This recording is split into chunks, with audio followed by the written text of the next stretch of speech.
No niin, nyt olisi ensimmäisen käynnistysyrityksen aika. Eli tässä on niin pimeätä, niin mulla on tämmönen pieni LED-lamppu tässä näin. Eli nyt tosiaan tehtiin vähän paranneltu juotos tuonne emolevyn ja tuon virtaliittimen väliin. Aika saatana ruma siitä tuli, mutta katsotaan nyt, että auttaako se. Vähän huonosti näkee tässä valossa. Eli mä nyt pistin tuo tohon kiinni ja tällä hetkellä tässä ei ole akku ollenkaan. Kovalevy mä pistin paikalle ja mulla on lamppu pidämään suussa, niin saattaa puhe kuulostaa vähän hauskalta. Noin, vähän raiskasta ja se on se haittaa. Katsotaan mitä tapahtuu, kun mä heitän virrat päälle. Kato jumalauta, sehän lähti käyntiin. Siistiä, kyllä. Nyt sit vaan puuttuu niin paljon tossa. Kato, kyllä, toimii. Jes, hienoa. No niin, nyt on vielä kasaaminen edessä. Mä heitin vaan tuon ensimmäisen paneelin vaan tuohon paikalle. Siinä on pari osaa, siellä on pari osaa ja näitä ruuveja on aivan vitusti tässä. Eniten tää näppäimistö vaan tässä nää huolettaa, kun se tulee kiinni tuohon ruskeeseen liittymään. Samoin tää hiiri. Niin odottakaa. Niin, se on vaan tämmöisellä ihmeisen lirpakkeella. Sitä ei kyllä näy tähän näin. Ja niin se pitäisi vaan työntää tuonne ruskeeseen liittimen kiinni, kun siinä ei ole minkään muun näköistä konnektoria, että se täytyy saada aivan perfektisti siihen, koska muuten ei toimi hiirit tai näppis, mutta katsotaan. No niin, kokeillaan nyt aivan ensimmäistä kertaa käynnistää tää nyt, kun mä oon kasannut ihan loppuun saakka. On taas lamppu luussa, niin kuten näkyy, että akkua ei ole paikoilla. Eli se on nyt ihan se juotoksen varassa, minkä mä sinne äsken tein. Pistän siitä virta lähte kiinni. Ja typsi siinä. Noin. Kone päälle.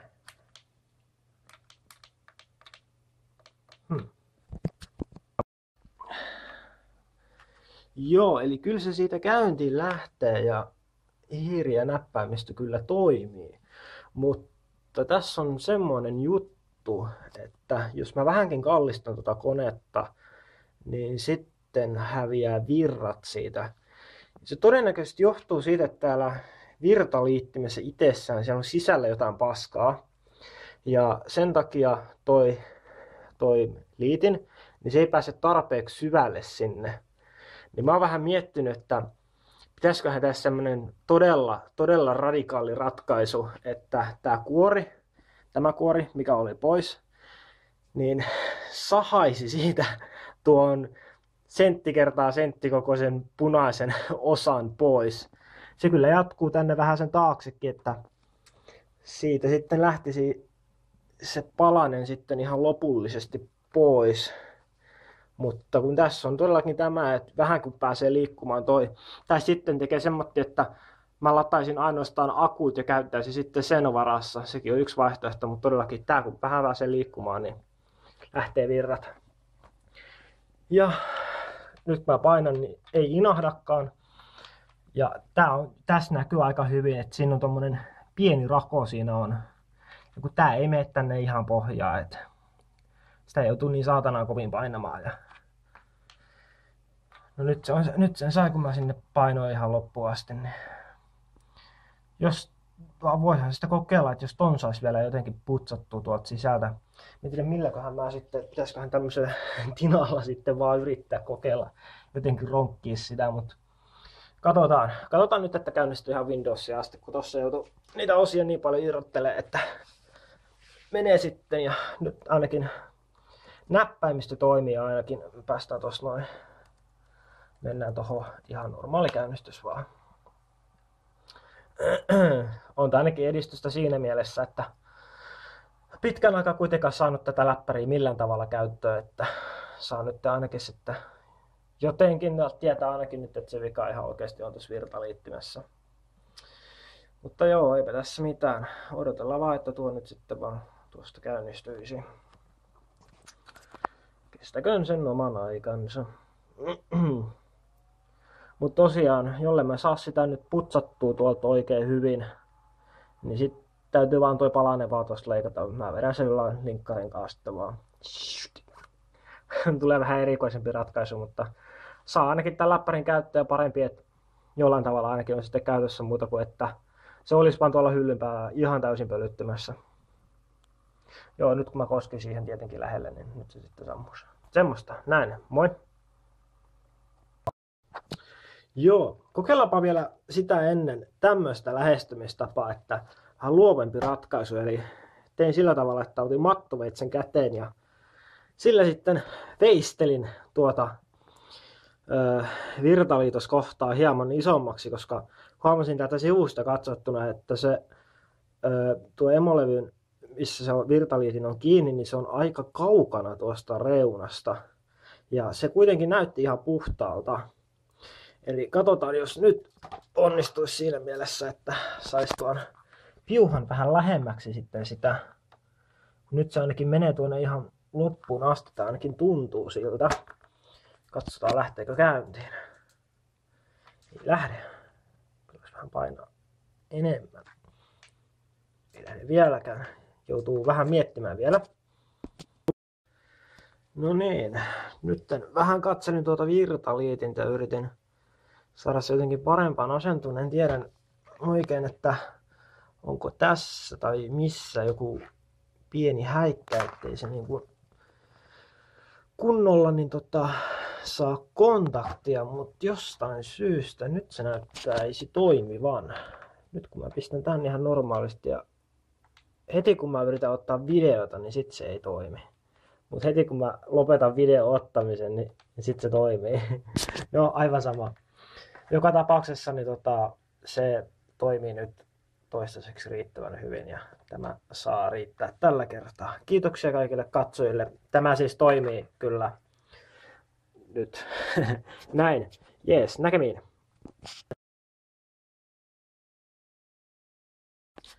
Näyttäkin siltä, että todennäköisesti se juotos, minkä mä äsken tein sinne, niin se oli vähän huono ja nyt se on murtunut samalla tavalla uudestaan tuolta sisältä.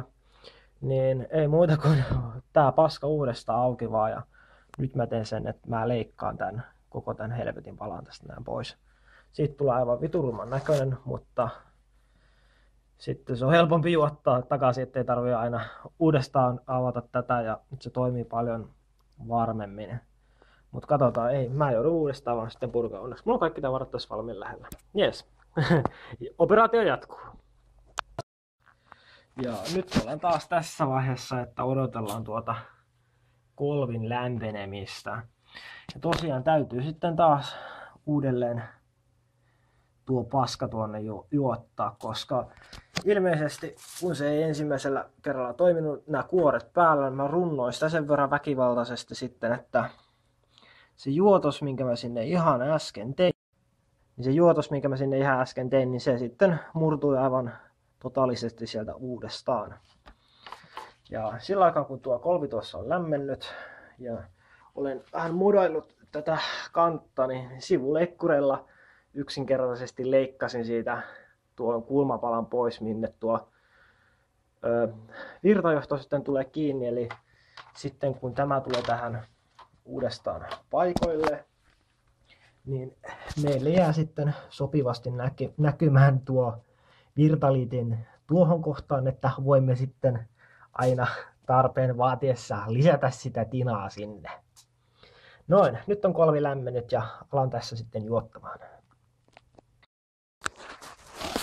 Vai mahtaakohan tässä olla semmoinen juttu, että itse vika ei olekaan tuossa virtaliittimessä, vaan vika olisi laturissa.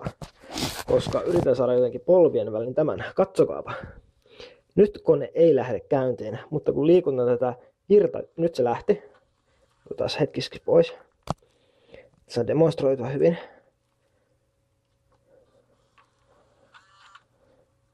No niin, nyt se lähti käyntiin. Mutta kun liikuttaa tätä virtajohtoa, niin se sammuu heti. Mä luulin, että alun perin se johtuu tosta, mutta se saattaakin olla tästä mun virtajohdosta, että siellä on sisällä katkennut joku piuha. Tässä on joku tietty asento. Noin. Tässä asennossa kone ei lähde käyntiin, mutta liikutan tätä johtoa vähän eri asentoon. Nyt se lähtee käyntiin. Ei lähde käyntiin. Lähtee käyntiin. Ei lähde käyntiin. Eli todennäköisesti se vika onkin tuossa kaapelissa itsessään, ei varsinaisesti tässä liittimessä. Koska minulla sattuu olemaan tähän myös toinen poveri. Ja tähän on vain yksi pää minulla. Ja tuo on semmonen laturi, joka on jo ostettu jostain, maksoi muistaakseni 70 €. Ja siihen löytyy erilaisia kaikennäköisiä vaihtopäitä. Mutta huomasin tämmöisen jutun. Eli tämä on se, mihin ne vaihtopäät liitetään. Että täältä sisältä, kuten näkyy, niin on mennyt paskaksi tämä liitin. Toinen niistä päistä, joka pitäisi toimia tuossa liittimessä, on tässä. Ja sen pitäisi olla tuolla sisällä. Ja sen pitäisi olla aivan suorassa, ei näin kenossa kuin tämä. Tämä on saattanut johtua siitä, että kun olen makoillut läppäri sylissä, niin silloin tämä virtajohto, joka normaalisti tulee täältä takana ja pitäisi olla ihan suorana, niin se on sitten ajan myötä ollut jotenkin ihmeellisessä asennossa, todennäköisesti näin. Eli sama asia tuon kaapelin kanssa.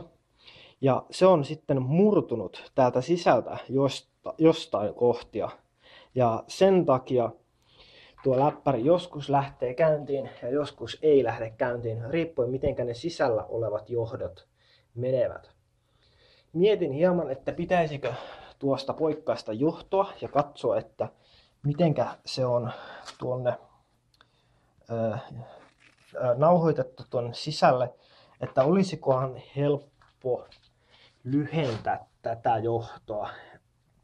Että niin, no meillä on silti se ongelma, että se voi olla murtunut ihan jostain tuostakin kohtaa. Eli silloin me tarvitaan uusi liitin kokonaan. Joo, mutta todennäköisesti ei johdukaan tästä virtaliittimestä. Eli olen tässä turhaan purkanut ja avannut tätä läppäriä, koonnut välillä. Ja todennäköisesti tämänkin ihan turhaan sitten hajotin. Koska minä muistan, että silloin kun tuota olin vaihtamassa tuohon toiseen tähän laturiin, niin silloin tämä toimi aluksi aivan täysin moitteetta. Mitä nyt tämä pää lähti välillä tuosta irti, koska nämä on ihan vaan painamalla kiinni. Mutta aluksi se toimi ihan hyvin ennen kuin läppäri alkoi tekemään tämän johdon kanssa aivan samaa kuin tuon kanssa. Silloin luulin, että se liitin on yksinkertaisesti hajoamassa tästä emolevyltä, koska joskus auttoi se, että yritti tätä vekslata vähän paremmin kiinni, mutta siinä vekslaamisen yhteydessä tämä johtokin pääsi liikkumaan ja todennäköisesti se kohta, mistä se oli sitten mennyt poikki, niin se sitten vaan sai paremmin kiinni siitä toisesta. No, alamme tässä sitten vain kasaamaan läppärin ja yritämme sitten löytää jonkun sopivan asennon sille, missä se toimii, niin voin heittää sitten akun ainakin lataukseen. Mutta näin, tällaista tällä kertaa. Joo, eli mitä tästä opimmekaan? Eli silloin kun aletaan korjaamaan jotain, niin kannattaa todellakin varmistaa, ettei tehdä turhaa työtä ja varmistetaan, että missä se vika oikeasti on. Voi vitutuksen multihuipennus, saatana! Multifail!